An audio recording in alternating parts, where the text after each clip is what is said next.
Well, I think there's been major strides, as you know, because of the technology that has come along with the digital world and all the space program. That we went from manual surveys to now equipment that we can plug the digital information in and construct a roadway with the design information without ever having a survey crew on the ground practically. So the technology has been wonderful.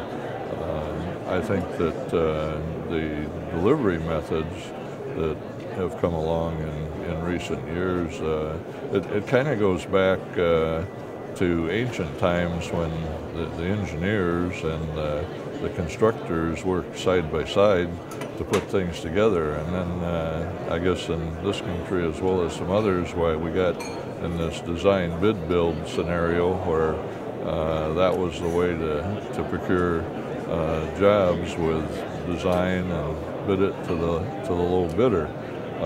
I think that design build has been a wonderful tool to get the engineers and contractors back together. And the projects that I've worked on where we've had engineers and construction personnel sit down at the same table, it's just amazing with the innovation that they can come up with on how to build a project, or how to reduce the cost, or how to add some new materials, or whatever the scenario may be. And it's been very cost effective.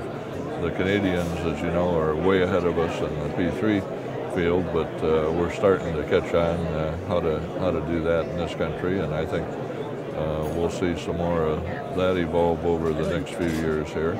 And it's not for every project, but for the right projects, it's a good delivery method.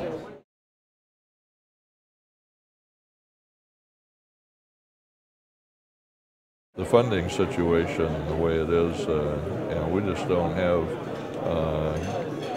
the political will or the appetite for increased taxes in this country, and it's pretty hard to build infrastructure without a revenue stream.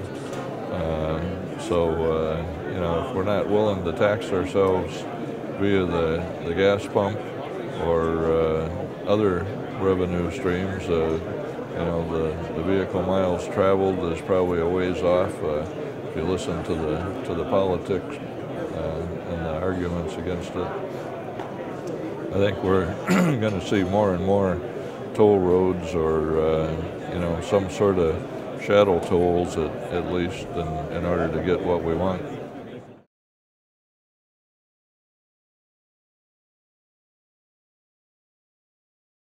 If we get the funding put together, which I think we will, I don't think this country is going to let someone else become the #1 economic power in the world without a fight.